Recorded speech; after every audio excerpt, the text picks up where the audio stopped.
On va commencer la voix d'Ingo Schulz qui vient de dire pardon au micro. Je vous remercie tous d'être venus jusqu'à la librairie, d'avoir un petit peu attendu, petit cafouillage d'horaire, mais tout va bien. Et j'ai le grand plaisir de recevoir Ingo Schulz à la librairie.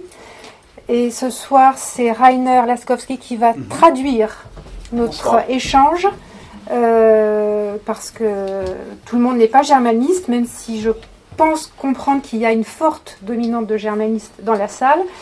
Et nous enregistrons les rencontres comme toutes les rencontres de la librairie. Donc ça sera aussi pour un public international que nous aurons les échanges. Ingo Schulz, si vous voulez bien vous asseoir. Merci. So, muss ich das jetzt gleich übersetzen? Das habe ich fest verstanden. Wir dachten, es geht 7 Uhr los. Rainer. Donc il pense que ça commençait à 7 heures, qu'il est très désolé.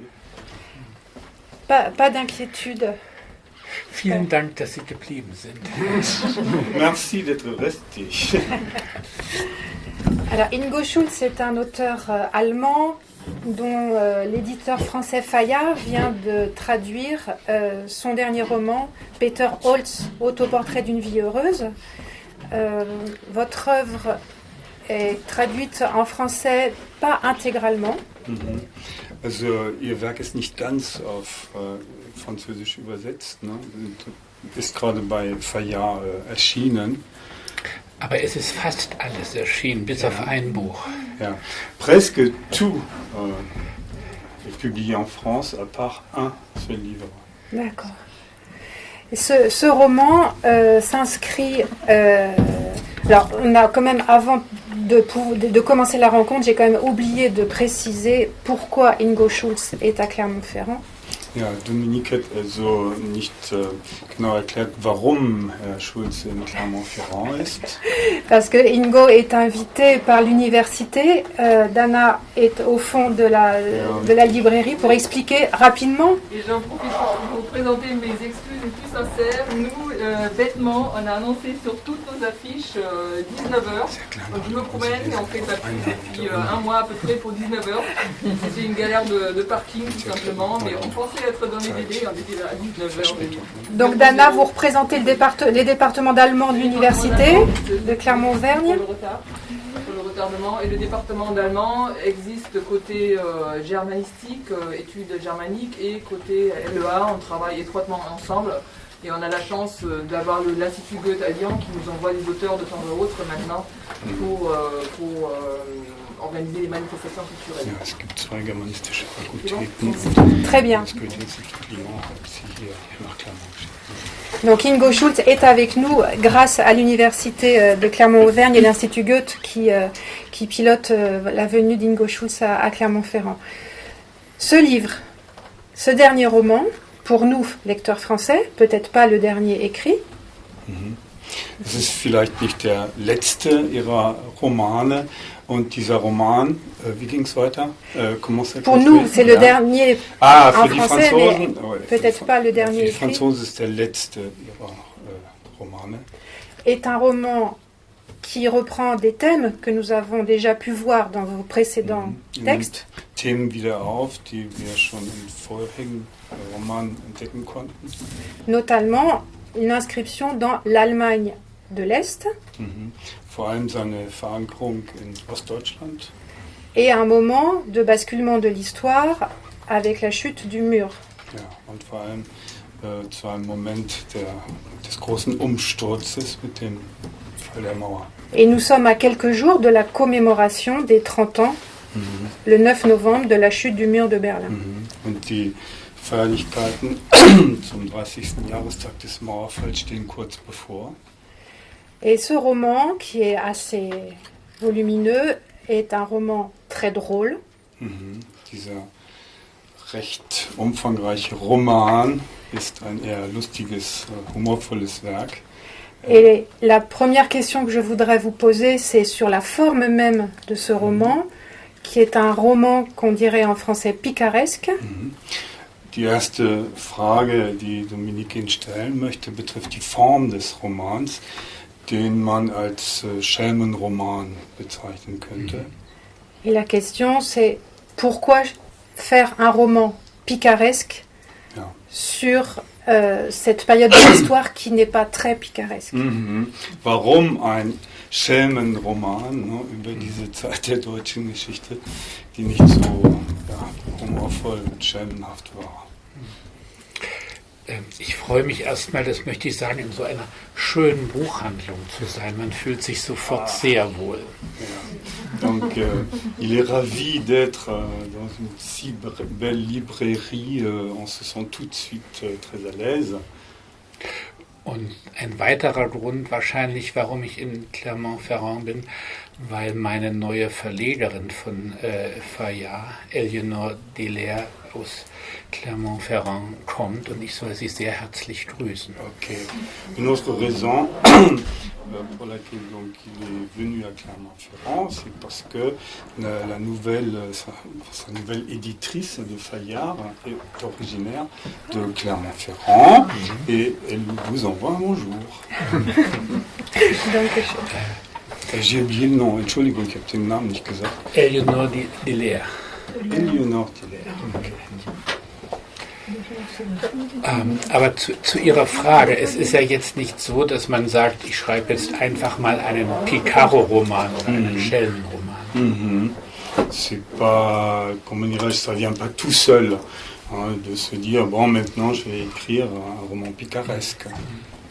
Aber ich habe mit verschiedenen Erfahrungen gemerkt, dass es sehr oft wirkungsvoller ist, wenn man etwas beim Wort nimmt und eigentlich zu Ende denkt, statt es zu kritisieren. Ja, j'ai fait à maintes reprises l'expérience que parfois il y a un effet supplémentaire si on prend quelque chose à la lettre sans le critiquer. Und dieser Peter Holz, diese Hauptfigur, ist jemand, der den Osten beim Wort nimmt und den Westen beim Wort nimmt. Et ce personnage donc, du roman Peter Holz, c'est quelqu'un qui prend à la lettre ce qu'on dit à l'Est et ce qu'on dit à l'Ouest. Und dadurch entsteht so eine Distanz oder eine Differenz zu dem, wie wir uns normalerweise verhalten haben und verhalten. Et ce qui crée une distance par rapport à à un comportement qu'on a d'habitude. Und das war für mich sehr interessant, so eine Figur durch die Zeit zu schicken, die ich selbst erlebt habe und nochmal zu sehen, was passiert dann. Et j'ai trouvé fort intéressant d'envoyer ce personnage dans l'histoire pour voir qu'est-ce qui se passe. Und eigentlich wollte ich nur über den Westen schreiben, aber ich fand es dann sehr interessant, erstens den Kontrast zu dem, was davor war, und durch diese Art des Schreibens ist mir auch nochmal der Osten in einem neuen Licht erschienen. D'abord, je voulais écrire seulement sur l'Ouest, mais en thématisant aussi ce qui s'est passé à l'Est. L'Est est devenu plus palpable pour moi, est devenu plus clair. Pour peut-être resituer les éléments de la littérature picaresque, Ingo Schulz reprend des éléments, mais pas tous. Le Picaro, c'est le personnage de l'escroc, de personnage futé qui va vivre des aventures. Ja, Sie nehmen also in dem Roman einige Elemente dieses Picaro-Romans des Schelms auf, aber eben nicht alle. Nicht? Der Schelm ist le personnage est un escroc, petit futé, qui va rencontrer beaucoup de mondes différents sur les couches de la société. Il va être confronté à plusieurs milieux sociaux, d'aventures sans fin. Diese Figur ist besonders schlau und gewitzt und lernt im Verlaufe der Zeit verschiedene Milieus und verschiedene Personen kennen. Mais le Picaro va rester toujours Picaro. Ja, aber der Schelm, also der Picaro bleibt immer Picaro. Alors que Peter va évoluer au fil du roman. Ah ja, okay. Donc vous venez de parler de la forme du Roman picaresque. Okay. Oui. Also im Gegensatz zum klassischen Picaro entwickelt sich ihre Figur und verändert sich im Gegensatz zum Picaro, der immer Picaro bleibt. Ne? Also im klassischen Schelmenroman. Also vielen Dank für diese Beobachtung. Bon, merci pour cette remarque, cette observation. Weil das für mich eine Frage ist, die ich selbst nicht wirklich zu beantworten vermag, ob er sich verändert oder nicht. Ich frage dann immer das Publikum. Ah, ok. Donc ça c'est un aspect, bon, c'est une question à laquelle M. Schulz ne connaît pas la réponse. Donc il demande toujours au public. Weil das war für mich wirklich eine schwierige oder eine Aufgabe, dass er älter wird und zugleich in ein anderes System gerät. Donc justement la tâche, l'exercice, c'était de décrire son évolution, mais il arrive dans un autre système. Und manche haben mir gesagt, wenn ich so den Anfang vorlas, sagen, gut, das ist sehr schön, was du machst, aber wie willst du das machen, wenn er 35 ist und im Westen lebt? Ja, donc au début, on lui a souvent demandé, d'accord, tu décris ce qui se passe à l'Est, mais comment vas-tu continuer à l'Ouest? Und die Frage ist, wie schreibt man heute einen Picaro-Roman über unsere Gegenwart? Und das war mein Versuch, es zu tun. Oui, donc la question, c'était de savoir comment écrire un roman picaresque sur le présent, sur notre temps. Et ça, c'était was Schluss, ich habe schon Probleme. Also wie schreibt, was ist heute ein Picaro-Roman, also in unserer Gegenwart im Westen? Ja. Donc, qu'est-ce que c'est aujourd'hui un roman picaresque au temps d'aujourd'hui à l'Ouest? Und ich würde ja sagen, deshalb ist das so interessant für mich, dass er zwar verschiedene Haltungen annimmt, sich sehr, sehr diametral entgegengesetzt am Ende verhält, aber von seiner Haltung, dass das eigene Glück das Glück aller ist, davon wendet er sich nicht ab. Oui. Donc il prend bien des attitudes différentes au fur et à mesure de son évolution, mais son but que tout le monde soit heureux, ce but, il ne le perd jamais de vue. Aber das ist als Frage gemeint. Ja. Mais ça c'est une question. Ça c'est une question. Parce que pour situer un petit peu le personnage de Peter, je voudrais surtout qu'on ne dise pas la fin du roman, si vous êtes d'accord. Also den Schluss wollen wir auf keinen Fall verraten. Ja. Auf Deutsch lese ich auch immer den Schluss zur Verzweiflung der Buchhändler. Also diesmal machen Sie eine Ausnahme. Ja, donc cette fois-ci, il va faire une exception. Qu'on ne dit pas Parce la que fin. normalement, il lit toujours la fin. Et les libraires sont désespérés. Oui. Donc je souhaiterais que nous ne dévoilions pas la fin Also nicht de den Schluss verraten. ce roman. Gut, es ist schwer. C'est difficile. Oui, mais c'est important, je trouve, à la lecture, de s'imaginer quelle fin il pourrait y avoir pour la vie de Peter, parce qu'il faut bien préciser que c'est un autoportrait et que c'était rédigé à la première personne. Il y a un jeu narrateur. Ja, danke. Also es gibt ein erzählerisches Ich, ne? Der Roman ist in der ersten Person geschrieben. Und wenn man den Schluss verrät, j'ai déjà oublié le début, je commence déjà à avoir des problèmes On raconte d'enregistrement. Oui. Le fait que ce soit un autoportrait oui. écrit à la première personne, on se demande comment ça va terminer. Oui, man fragt sich natürlich, ne, wie es zu Ende geht. Und das ist in der ersten Person geschrieben. Et la fin pour moi est très importante, mais le plaisir de la lecture ne doit pas être entravé par la révélation. Ja, natürlich. Ne? Und der Spaß in der Lektüre soll natürlich nicht durch die Kenntnis des Schlusses verdorben werden. Ne? Ja, manchmal ist es auch gut, den Schluss zu kennen, dann liest man noch Parfois, il vaut mieux connaître, c'est mieux de connaître la fin.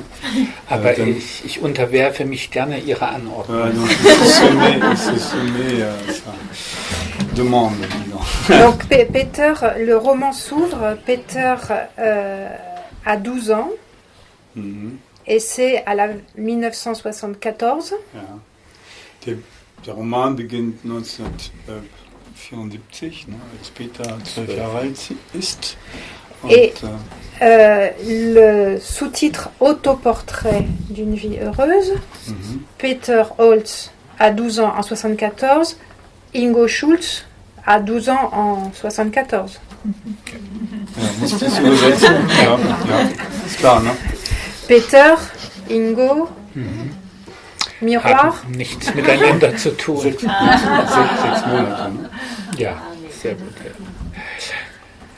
Ja, also ich bin im Dezember 62 geboren. Ja.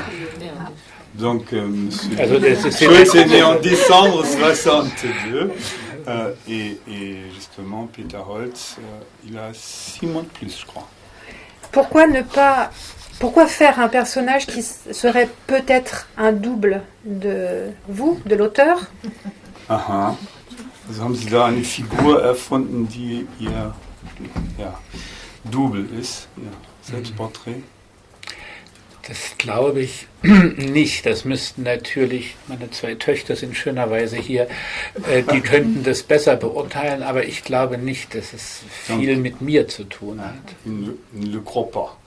Ce serait assez filles qui disent non, de le démentir ou de le confirmer, mais ils pensent effectivement que ce personnage n'a pas grand-chose en commun avec lui. Es gibt einen Roman, der schönerweise auch auf Französisch erschienen ist, Neue Leben. Da ist der Hintergrund exakt meiner eigenen Lebensstation, auch wenn die Situationen dann ganz andere sind. Und der Hauptheld auch ein anderes, aber der Hintergrund entspricht meinem Leben. Hier nicht. Donc, il y a un autre roman au titre de Neue Leben. C'est auch übersetzt. Ja. C'est le titre, Nouvelle Vie, peut-être. Oui. Et dans ce roman-là, qui relate également une vie, l'arrière-fond est tout à fait calqué sur la vie de Monsieur Schulze. Und ich habe dasselbe Geburtsjahr genommen, weil ich mich einfach da am besten auskenne. Das ist der ganze Grund. Ah oui. Donc il a pris cette année de naissance pour la simple raison que c'est une époque qu'il connaît parfaitement bien et c'est la raison principale. Dans ce roman, donc Peter, on le trouve à 12 ans et on va le suivre jusqu'à après la chute du mur. Ce jeune homme est naïf, mais c'est le plus grand dialecticien de toute l'Allemagne de l'Est. Okay. Also es beginnt mit Peter Holtz, 12 Jahre und die Geschichte geht weiter bis nach dem Fall der Mauer. Und Peter Holtz ist der größte Dialektiker de l'Allemagne de l'Est. Plus que les adultes qui sont autour de lui. Ja, mehr als die Erwachsenen, die ihn herum sind. Et il veut toujours parler. Und will immer darüber sprechen. Et dont beaucoup de dialogues constituent le roman. Das ist richtig. Et ce jeune homme veut, pour lui, la force, c'est la discussion, c'est la persuasion, c'est le langage. Et le moment où il perd la parole, c'est le moment de la chute du mur et il est dans le coma. Also für diesen Peter Holz ist das Gespräch, der Austausch ganz zentral, davon dem weite Teil des Romans, aber zum Zeitpunkt des Mauerfalls und vor allen Dingen der Monate danach befindet er sich im Koma, das erlebt er nicht.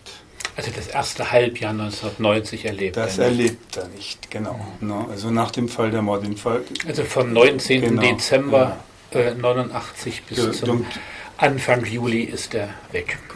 À partir du 19 décembre jusqu'à début juin, il est absent. Donc la parole ne peut plus exister après la chute du mur. Peter est perdu. Ja, Peter ist verloren, hat die Sprache verloren. Also er ist im Koma, ne? Er ist im Koma im Krankenhaus. Hat die Sprache verloren. Er denkt ja, dass für ihn ist der Herbst 89 und ich würde immer lieber von diesem Herbst 89 sprechen oder der friedlichen Revolution, in der eben der Mauerfall eines unter ganz vielen Sachen war. Donc Monsieur Schulz préfère parler de l'automne 89 où énormément de choses se sont passées et la chute du mur de Berlin était un événement parmi beaucoup d'autres. Und er hofft ja, dass sich jetzt der real existierende Sozialismus zum demokratischen Kommunismus öffnet. Ja, voilà. Et Peter Holz, dans le roman, a l'espoir qu'à partir de maintenant, le communisme va évoluer et se développer en communisme démocratique. Und er selbst, also wichtig ist, dass er eben in der Christlich-Demokratischen Union ein Mitglied ist, in dieser Partei. Und selbst als die sagt, von nationaler Einheit sprechen, denkt er, jetzt tragen wir die Revolution in den Westen. Donc il est à ce moment membre des chrétiens démocrates, donc du Parti, kann man sagen, Kohlspartei. Naja, nicht ganz. Ne? Nee, nicht gar ganz. Nicht. Also donc des chrétiens démocrates de RDA. Et quand il est question de réunification, il a l'espoir que ce communisme démocratique va être exporté à l'Ouest. Und nur zur Erklärung, die Ost-CDU, die war mitunter schlimmer als die SED. Also. Ja. Donc les chrétiens démocrates de l'Est étaient pires que les communistes, donc le parti du SED, les communistes RDA. Die mussten sich immer noch beweisen. Ja, ils étaient obligés de se prouver, bon, entre guillemets, comme bon communiste. Und der Peter läuft in dem Moment vor ein Auto, als Helmut Kohl und Hans Modrow vor der Ruine der Frauenkirche eine Rede halten. Und da ist er so, dass er die Welt nicht mehr versteht. Ja, donc c'est au moment où Helmut Kohl et Modrow, c'était le chef du gouvernement de RDA à l'époque, se retrouvent à Dresden devant la cathédrale, devant la Frauenkirche, n'est-ce pas? Et ils tiennent un discours, et c'est à ce moment-là qu'il est renversé par une voiture. Und ich habe das unter anderem auch deshalb gemacht, weil man dann den Unterschied besonders hart spürt. Hier noch die Hoffnung auf einen Kommunismus und dann schon de facto der Beitritt mit der Währungsunion. Oui.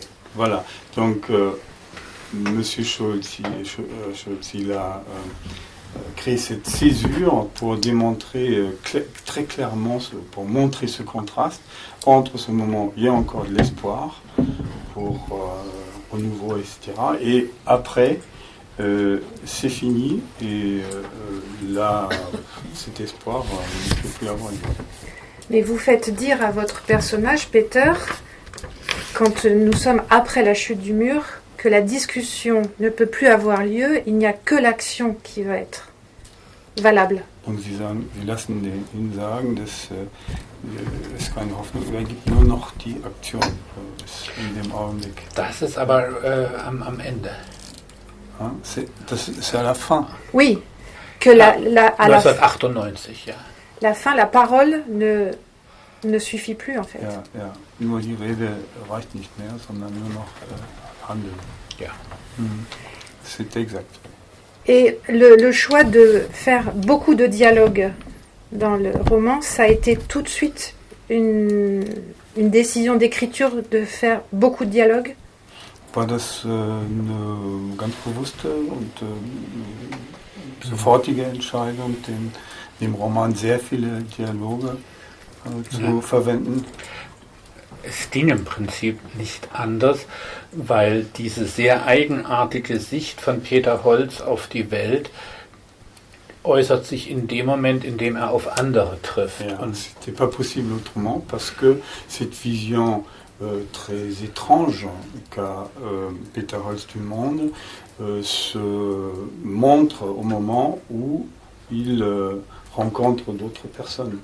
Also man hat ja unter seinen Freunden oder Bekannten oder Nachbarn gibt es ja immer mal jemanden, der sehr grundsätzlich plötzlich ist, wo wir alle noch in unserer Alltagslogik befangen sind. Ja, parce que parmi ses amis, ses voisins, etc., il y a toujours des gens qui ont des convictions très fermes, alors que nous sommes toujours dans une logique de la vie quotidienne, enfin du quotidien. Und Peter hat immer das Glück aller im Blick und verhält sich tatsächlich zu dieser Vorgabe von Kant, dass man sich so verhalten will, wie man es von allen anderen erwartet. Ja, donc Peter a toujours cette vision de souhaiter le bonheur de tous. Il a toujours dans l'esprit cette maxime de Kant qu'il faut se comporter comme on le souhaite que les autres se comportent. Donc, man muss dazu sagen, dass er eine sehr große Lese- und Schreibschwäche hat. Ouais, en plus, il a un grand problème avec la lecture et l'écriture. Donc, also er liest nicht Kant. Il ne lit pas Kant. Donc, er liest überhaupt nicht. Il ne lit pas. C'est ça qui est étonnant, c'est qu'il se fait cette culture dialecticienne sans avoir de culture de lecture. Also ohne belesen zu sein, hat er diese dialektische Herangehensweise an die Welt. Das finde ich eine bemerkenswerte Beobachtung. Ja, c'est une observation remarquable. Also ich finde, dass er, oder können Sie noch mal sagen, was Sie da dialektisch finden an ihm? Qu'est-ce que vous trouvez dialectique là-dedans? Il est dans la démonstration permanente, le décortiquage de la pensée et de la persuasion de son interlocuteur. Ja, also er ist ständig dabei. C'est digne d'un grand penseur, en fait. Ja, so, ja. Er versucht also ständig die Ideen seines Gegenüber zu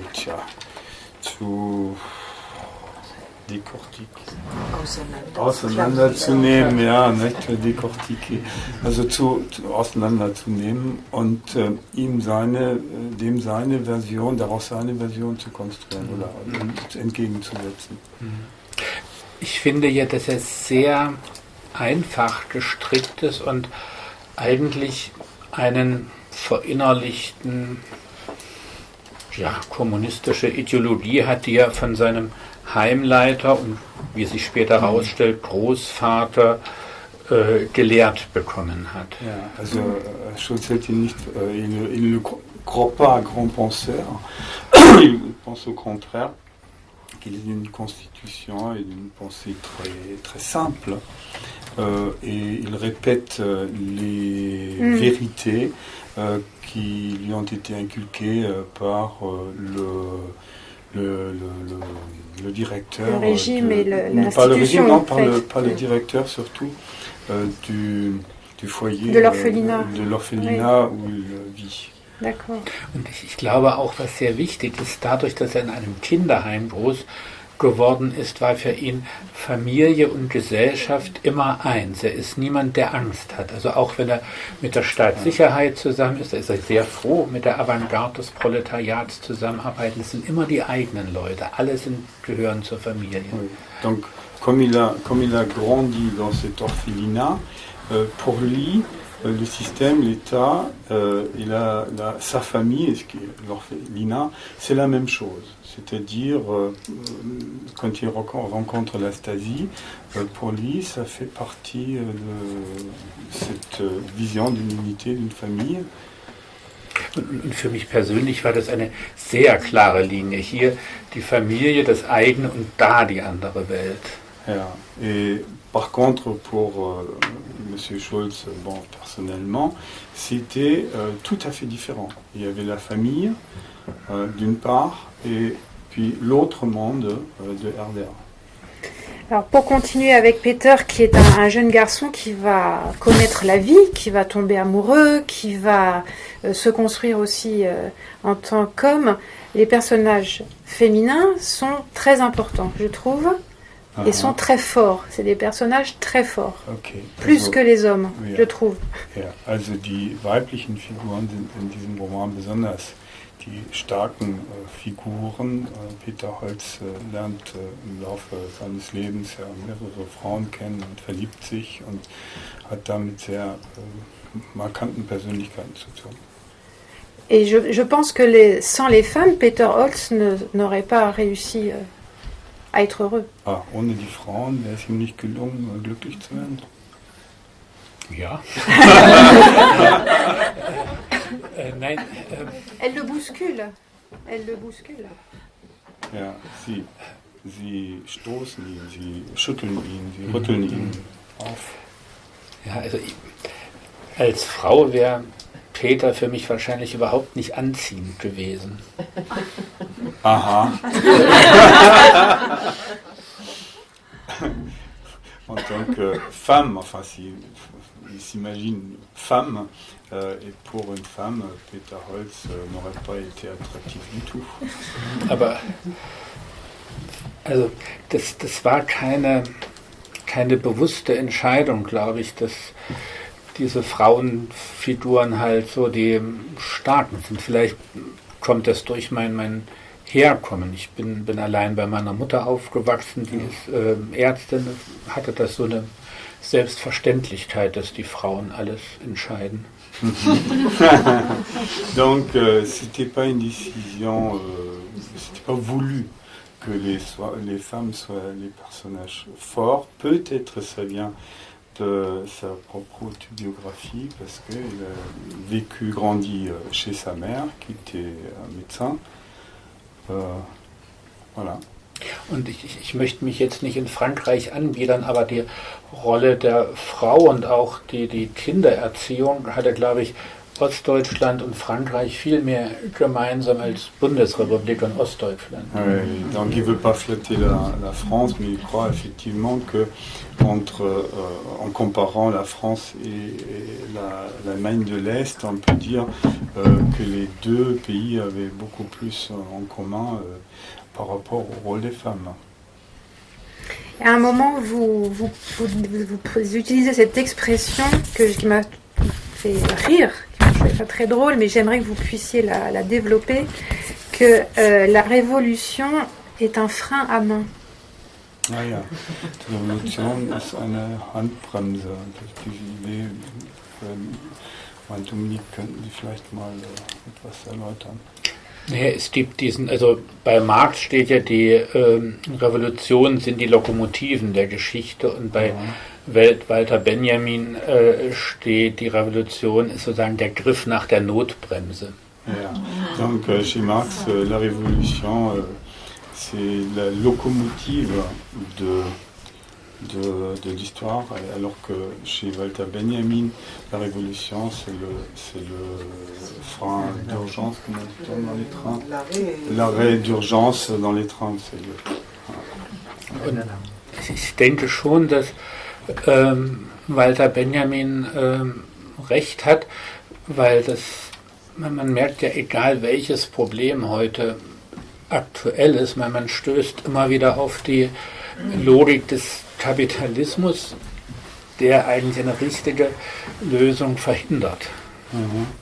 Donc il pense effectivement que Walter Benjamin a plutôt raison, parce que on est tout le temps confronté au capitalisme qui freine, qui empêche les solutions. Also das kann ich noch lange ausführen, aber das glaube ich. Donc il pourrait effectivement le développer beaucoup plus. Et est-ce que pour vous, l'écrivain doit forcément apporter dans ses romans un regard critique de la société? Est-ce que le réel est un sujet forcé d'écriture du roman? Donc muss im Roman immer ein kritischer Blick auf die Gesellschaft stattfinden. Est-ce que le réel, c'est l'enjeu même du roman? Est-ce que Ingo Schulz ne pourrait pas écrire un roman de science-fiction? Okay. Also der Hintergrund ist immer die Wirklichkeit. Einen fiktiven Roman könnten Sie nicht schreiben. Man schreibt ja etwas aus so einem Ungenügen, dass man etwas nicht begrifflich erklären kann. Mhm. Ja, on écrit, was haben Sie aus dem Bedürfnis heraus? Aus einer Unzufriedenheit, dass man etwas begrifflich nicht erklären kann. On écrit à cause d'un mécontentement de ne pas pouvoir expliquer des concepts. Also wenn ich jetzt schreibe in Berlin, ich habe Hunger, ist das einfach Quatsch. Dann habe ich einfach irgendwie aus der Hektik vergessen zu frühstücken oder Mittag zu essen, aber ich habe nicht Hunger. Ja, si à Berlin j'écris maintenant j'ai faim, c'est idiot dans la mesure où c'est pas la réalité, j'ai oublié de manger.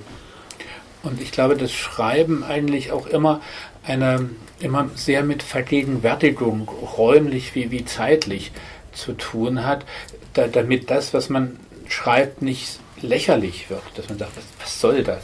Ja, il faut toujours se référer à l'espace et un temps, sinon ça n'a pas de sens. On se demande toujours à quoi ça sert s'il n'y a pas de point de référence temporel, historique. Also es wäre lächerlich zu schreiben, ich habe Hunger. Ouais, ce serait ridicule d'écrire j'ai faim. Und es gibt aber in dem Buch eine Stelle, auf die sich besonders dann die konservative Kritik gestürzt hat, ist in Südfrankreich. Und für einen Moment hat Peter die Horrorvorstellung, könnte nicht alles so bleiben, wie es ist. Ja. Donc il y a un épisode dans le roman qui a surtout été critiqué par les conservateurs, dans la critique conservative. C'est au moment où Peter Holtz se retrouve en France.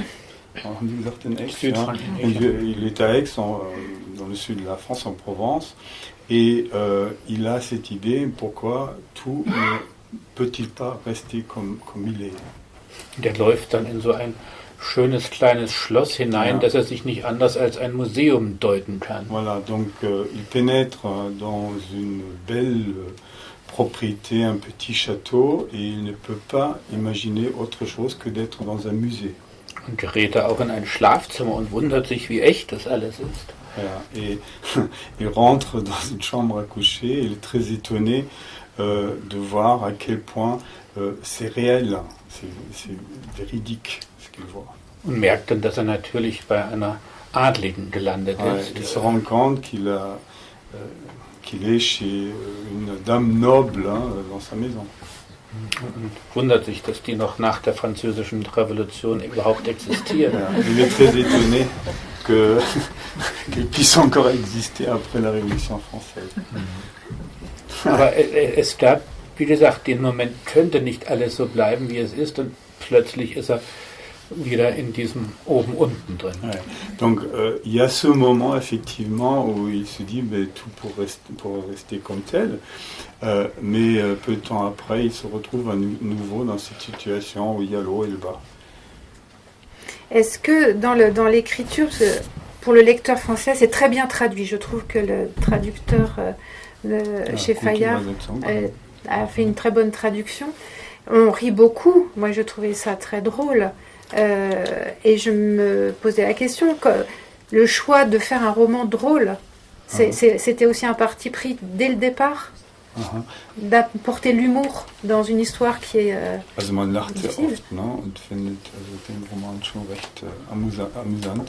War das eine Absicht von vornherein, ein amüsant und ein lustiges Werk zu schaffen?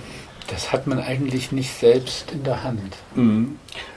Ça, on ne le contrôle pas. Non plus. Und ich denke, wenn man versucht, genau hinzuschauen, und dann entsteht manchmal so etwas wie Komik, die aber auch oftmals mit Tragik verquickt ist. Das ist nichts, was da ist und da ist. Ouais. Quand on regarde des choses de près, il y a parfois effectivement quelque chose comme de l'humour qui se dégage, mais aussi un peu de tragique. Et ça s'installe pas tout seul. Und bei dem Buch war es insofern, würde ich mir jetzt erklären, besonders einfach, weil das Missverständnis eigentlich wie programmiert ist bei Peter. Ouais. Donc dans ce livre, c'était relativement facile parce que le malentendu est programmé chez Peter Holtz.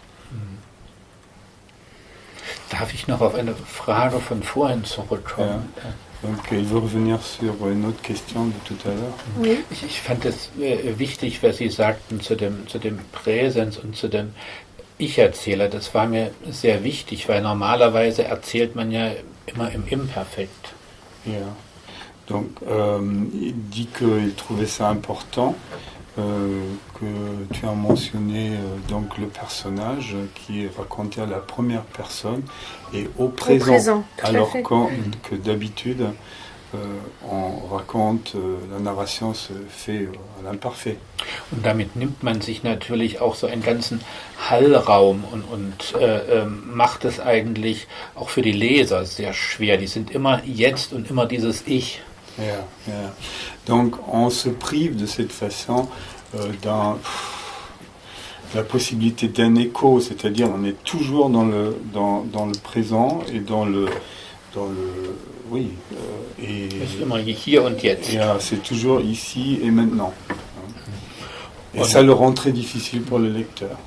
Und das war mir aber Qu'est-ce qui rend difficile pour le lecteur? Was ist daran schwierig für den Leser? was es für den Leser ist, weiß ich nicht. Ich fand es immer leichter, im Imperfekt zu erzählen. Ok. Donc il trouvait toujours plus facile de raconter à l'imparfait. Donc c'était plus difficile de raconter au présent. Aber mir war es wichtig, dass er immer nur nicht weiter, also wenn man im Imperfekt erzählt, dann schaut man zurück und dann gibt es, wenn auch nur theoretisch, irgendeinen Punkt, wo er ist und er schaut zurück. Und das wollte ich nicht. Er weiß nur so viel, wie seine Fußspitzen gerade so weit wie er gegangen ist. Quand on raconte à l'imparfait, c'est toujours un regard en arrière. Alors qu'ici, il est dans le présent et il ne peut pas regarder plus loin que les bouts de ses pieds. Und wenn man jetzt über das Ende reden dürfte, könnte man zeigen, wie das Präsens am Anfang und am Ende zwar aufgehängt ist, aber das müssen wir nicht machen. Donc, s'il avait le droit de parler de la fin, il aurait la possibilité Non, je ne veux pas. Ok. Je ne veux pas. Une autre petite piste aussi de discussion, c'est que Peter est orphelin, vit donc dans un foyer. Also ist weise und lebt im Waisenhaus. Et tout le long du roman, il cherche le père, la figure du père. Ja, sucht die Vaterfigur während des gesamten Romans. Et peut-être c'est tiré par les cheveux, mais le père, le Vaterland, Ach est-ce so. qu'il cherche pas aussi Okay, vielleicht ist etwas an den Haaren herbeigezogen, aber er sucht den Vater und damit vielleicht das Vaterland. Also ich glaube, dass Peter als Kommunist nicht das Vaterland sucht. Il ne cherche pas. Bon, Vaterland, c'est un terme un peu particulier en allemand. Il est Alors oui, communiste patrie, en je sais tant pas que- comment dire. Ja, aber Oui. oui, Vaterland. Bon, Vaterland, oui. en tant que communiste, il ne cherche pas la patrie. Also Le Vaterland. Also er sucht seinen also er weiß nicht, dass das der Großvater ist, Ja. aber weil er das verkörpert, also er hat es ja auch von ihm erfahren, was er eben sonst nirgendwo findet, Ja. Er sucht seinen Großvater. ohne zu wissen, dass es... Kann ich das jetzt erklären mit dem Großvater? Oder? Ja, Ja. Donc il cherche son grand-père sans savoir que c'est son grand-père. En fait, il cherche le directeur du foyer de l'orphelinat où il a donc passé son enfance. Wie war das Ende? Und ohne Naja, aber weil Er er sucht seinen- derjenige ist, der seine Ideale so lebt, Ja. und von ihm hat er Parce diese que- Ideale. Parce que c'est celui qui lui a appris tous ses idiots. Et c'est pour ça qu'il a la recherche très intense de ce personnage, qui est son grand-père, sans qu'il le sache. Und wenn ich das so sagen darf, also ich hatte in der ersten, zweiten, dritten, vierten Klasse hatten wir einen Direktor, der war in einem Konzentrationslager gewesen, so ein alter Kommunist, und der war dann Schuldirektor und den haben wir geliebt. Ok. Ah oui, donc il y a un modèle. Quand il était Grundschule, erste, zweite, dritte? Ja, bis ich zur vierten Klasse. Ja. Donc, Das ging dann noch à l'école primaire, il a eu un professeur, un enseignant, un maître qui était dans un camp de concentration et qui est devenu plus tard le directeur de l'école, Schuldirektor, non? Et cet homme, il a aimé. Und dann kam einer, der war von der DDR-Armee ausgemustert, und vor dem haben wir gezittert. Ok. Et son successeur, c'était quelqu'un donc, qui avait quitté l'armée de la RDA et tout le monde tremblait en le rencontrant. Und das waren zwei völlig verschiedene Welten. Et c'était deux mondes complètement différents. Und das steckt, ich meine, das weiß ja keiner, aber so eine Figur war für mich jetzt erstmal der Heimdirektor und der Großvater. Ouais, donc un personnage comme ce premier directeur, c'était le directeur de l'orphelinat et de son grand-père. Je Ok, pensais. voilà. Il y a aussi le fait que nous sommes français et de lire le roman quand imaginons un lecteur français qui ne sache rien Ja. de l'histoire de la RDA. Ja. Können sich einen französischen Leser vorstellen, der überhaupt nichts weiß über die Geschichte der DDR? En tant que Française, je me dis qu'on ne pourra jamais imaginer, ressentir, se sentir en empathie avec les Allemands qui ont vécu ça. Ja. Et la question que je me demandais, c'est quelle est la réception de ce roman en Allemagne? Ja. Also sie meint, dass ein Franzose nie nachempfinden könnte, was da in der DDR stattgefunden hat. Und wie ist das en Allemagne de l'Ouest? Oui, ben en Allemagne, wie oui. wird denn der Roman in Westdeutschland und Deutschland insgesamt aufgenommen? Also wenn das ein Franzose nicht nachempfinden kann, dann habe ich als Schriftsteller versagt. Donc il pense avoir échoué si un Français est incapable de sentir de l'empathie. Non, c'est que... comprendre. Un Français- En fait, c'est pas ça, c'est... On sent l'empathie, mais je pense qu'on n'arrivera jamais à sentir Okay. parce que Sie meint, es würde einem Franzosen nie gelingen, on l'a pas Ach so. vécu. Enfin, weil wir das nicht in der Form erlebt haben. Ja, zu schreiben einem Franzosen nicht gelingt. Nein, bei der Lektüre, wir sprechen von einem Leser. Aber Ich meine, ich lese das Gilgamesch-Epos, womit ich mich nicht vergleichen will, aber und habe trotzdem den Eindruck, es ist von mir die Rede. Ja. Donc il lit l'épos Gilgamesch et il a l'impression qu'il est question de lui-même. Donc il arrive parfaitement. Ah, pardon. J'ai vraiment l'impression que vous comprenez tous l'allemand, parce que des réactions tellement spontanées, et je traduis maintenant pour Dominique et je commence à être fatigué. Donc, l'histoire de Gilgamesh encore. Donc, Monsieur Schultz, il lit des textes comme... c'est quoi, Gilgamesh en français? Oui, l'épopée de Gilgamesh. L'épopée de Gilgamesh, bien sûr. Non? Oui. Eh bien, et il a l'impression que ça parle de lui. Donc il peut parfaitement s'y retrouver. Mais ça parle de nous, humains. Oui. Bien sûr. Ja. Mais je pense que tant qu'on n'a pas vécu ça, je pense que c'est... Es handelt von uns Menschen, vom menschlich Bien, sein, ça, vom c'est Menschsein, Oui. aber eben nicht von der DDR, vom DDR-Bürger, vom Leben in der DDR. Naja, wir erzählen doch immer nur die alten Geschichten von Liebe und Tod, aber eben vor dem Hintergrund dessen, was ich erlebt habe. Ja. Ja, on raconte toujours les mêmes histoires de la vie et de la mort, mais toujours sur l'arrière-fond de ce qu'on a vécu.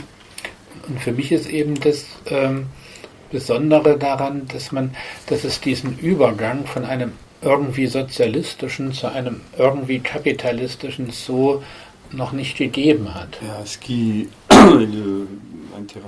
l'intéresse là-dedans, c'est que ce passage d'un système socialiste, communiste vers un système capitaliste, ça n'a jamais eu lieu avant. Also ich meine, die französische Revolution und auch dann sagen diese Rückwendung wieder muss natürlich vielleicht noch einschneidender gewesen sein. Ja, la Révolution française et die Rückwendung bei den Franzosen. Naja, dass dann sozusagen die Sachen wieder zurückgenommen wurden. Ah so, ja, natürlich, die Rückwendung, okay. Donc la Révolution française et l'annulation des acquis de la Révolution française, ça a été peut-être encore plus marquant.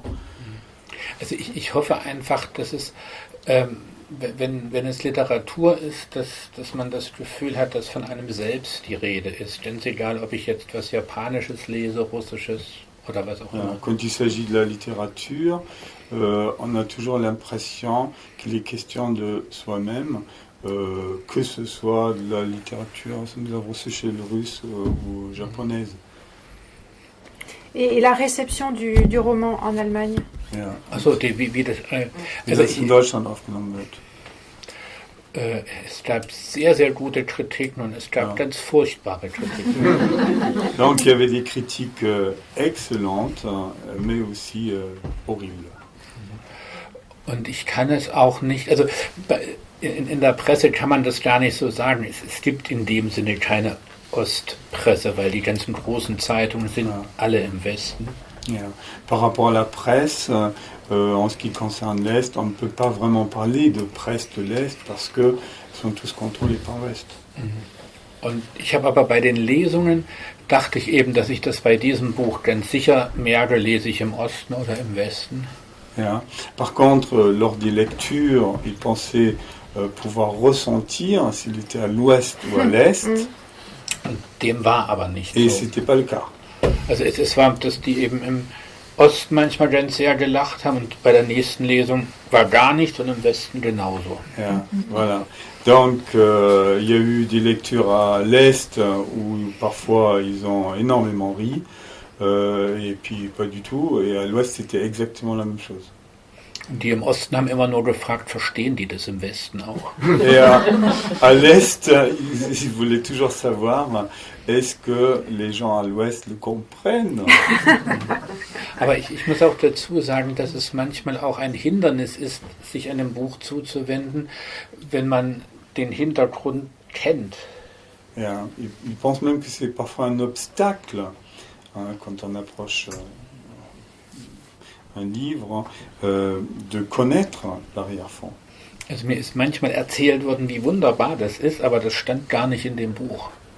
Ah, on lui a parfois raconté que c'était merveilleux, mais ça ne figurait pas dans le livre. Also das war der eigene Erlebnis, was man dann implantiert hatte. Donc c'était des expériences individuelles qui ont été projetées, implantées dans le livre. Und ich muss vielleicht bei der Gelegenheit auch sagen, in der Betrachtung der letzten 30, 40 Jahre habe ich die größten Differenzen mit Ostdeutschen, nicht mit Westdeutschen. Ah ja. Donc bei der Betrachtung der letzten 30, 40 Jahre. Donc en racontant les 30 dernières années, j'ai plus de conflits avec des gens de l'Est que des gens de l'Ouest.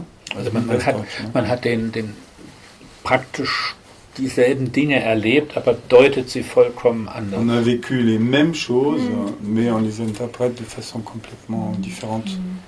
Comme on dit, à partir du moment où le livre est écrit, édité, il n'appartient plus à l'auteur. Ouais. Kann man sagen, wenn das Buch erstmal erschienen ist, dann gehört es nicht mehr dem Autor. Ja, ich lerne meine Bücher durch die Leser kennen. Ouais, je fais connaissance, je connais mes livres à travers la vision des lecteurs. Also ich kann ja viel behaupten, was ich gewollt habe, wenn es nicht im Buch steht. Ja. Donc je peux toujours prétendre d'avoir voulu quelque chose, mais si ça figure pas dans le livre. Und ich finde es ja interessant. Ich meine, jeder in dem Raum, wenn er es lesen würde, würde es anders lesen. Es gibt vielleicht Überschneidungen, aber jeder hat seine eigenen Erfahrungen und das ist ja das Tolle, löst etwas Eigenes heraus. Chacun donc dans cette salle aurait sa propre vision, sa propre version. En lisant, il y aurait peut-être des superpositions, enfin des rapprochements, mais chacun a quand même sa propre vision à la lecture d'un livre. Ich würde sogar sagen, erst die Leser machen das Buch zum Buch. Vorher ist es bedrucktes Papier. Ouais, donc ce sont les lecteurs qui font d'un livre un livre. Avant, ce n'est que du papier imprimé. Est-ce que vous avez des questions à poser à Ingo Schulz? C'est le moment. Frage stellen. J'ai une question. Est-ce que Peter Holz, il a encore des questions après tout ce qu'il a vécu? Est-ce que Peter Holz a encore d'autres questions? Est-ce que lui-même... C'est ça. Ouais. Stellt sich Peter Holz noch Fragen, nachdem nun so viel alles erlebt hat? Sie kennen das Ende? Das ist ja genau der Punkt. Vous connaissez la fin? Non, alors... Ich hab gelesen in irgendeiner Kritik, dass man sich ja eine Fortsetzung wünscht.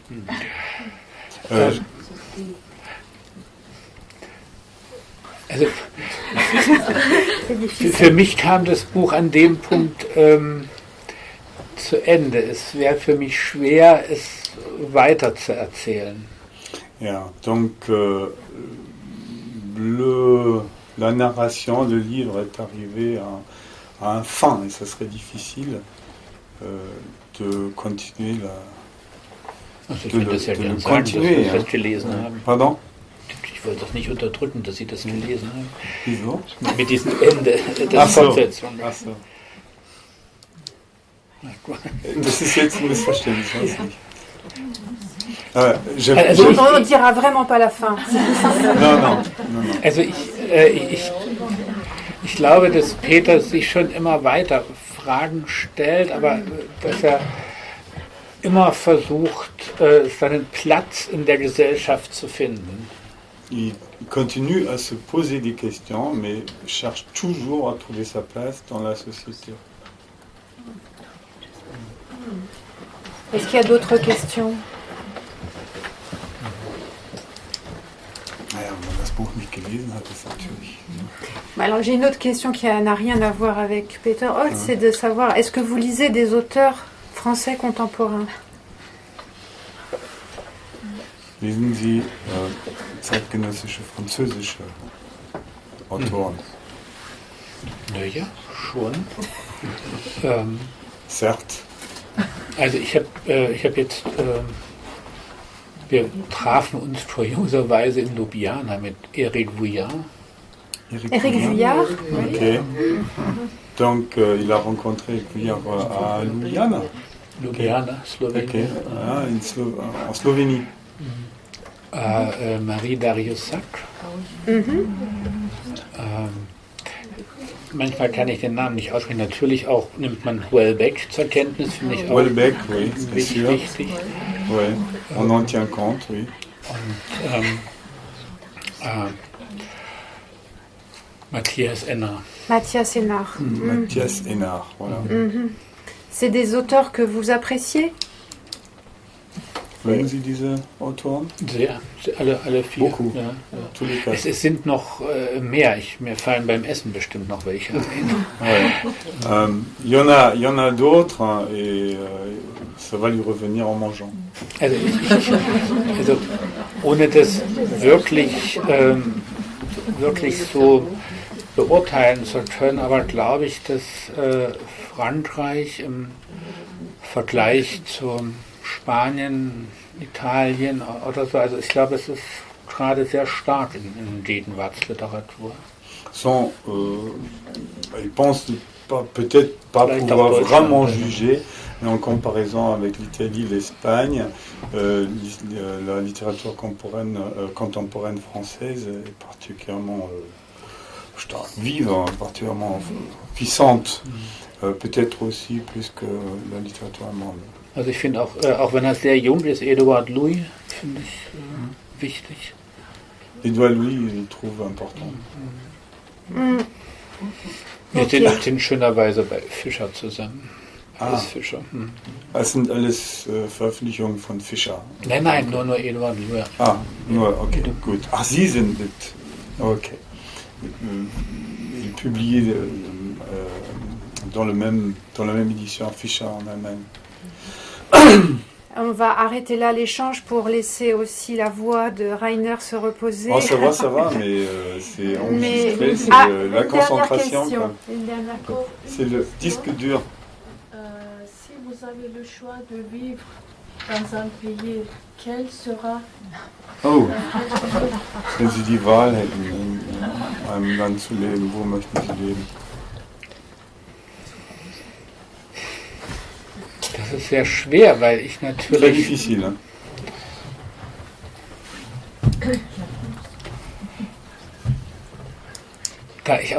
Ich habe mir diese Frage deshalb noch nicht so gestellt, weil ich halt die deutsche Sprache brauche und mir ein Exil sehr schwer vorstellen könnte. Je me suis pas du tout jamais posé la question parce que j'ai besoin de la langue allemande et je peux pas m'imaginer un exil.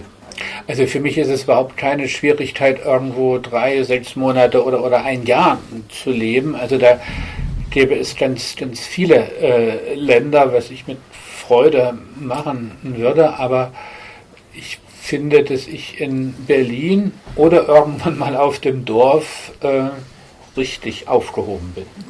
Donc ce serait sans difficulté de vivre pendant 3 ou 6 mois dans un autre pays, mais à l'heure actuelle, il pense qu'à Berlin et peut-être un jour dans un village, il se sentirait à sa place. Und das ist das Schöne an der Zusammenarbeit mit Übersetzern, dass man die Möglichkeiten und Begrenzungen der eigenen Sprache versteht oder am ehesten begreift. Mmh. Oui, alors le contact avec des traducteurs, c'est intéressant parce que on se rend compte des possibilités, mais aussi des limites de sa propre langue. Also es gäbe eher die Sehnsucht auf Englisch, Spanisch oder Französisch oder Chinesisch zu schreiben. Also das wäre interessant, aber ich weiß, dass das absurd ist. Ja, il y aurait plutôt l'illusion, l'aspiration d'écrire en français, was haben die noch genannt? Französisch. Englisch, Spanisch, Französisch, Chinois, Chinesisch. Espagnol. etc. Mais ça reste quand même une illusion. On va arrêter là l'échange. Ah. C'est le fantôme de la librairie. C'est le fantôme, oui. Le fantôme de la librairie. Merci beaucoup Ingo Schulz d'avoir accepté de venir à la librairie. Merci Rainer pour la traduction. Vous pouvez... Ich würde mir das am liebsten mit ihr auf Tournee gehen. Das ist sehr schön, sich so zu unterhalten. Ah, bon, donc ce qu'il aimerait vraiment, c'est de partir en tournée avec toi, parce qu'il trouve ça très agréable d'avoir un échange comme ça. Ich komme mir etwas komisch vor Ihnen zu sitzen und nicht zu lesen. Das habe ich, glaube ich, noch nie gemacht. Ah ja, il se trouve un peu bizarre d'être devant vous sans lire. Apparemment, il l'a jamais fait. In Deutschland würde man eine Stunde lesen und dann reden. Ah ja, en Allemagne, ça serait 1 heure de lecture et parler après. Aber ich finde das sehr schön, so zu reden und den Schluss nicht zu verraten. Mais je trouve ça très bien de parler comme ça, sans dévoiler la fin. C'est ça. Merci beaucoup. Vous pouvez parler avec Ingo et échanger avec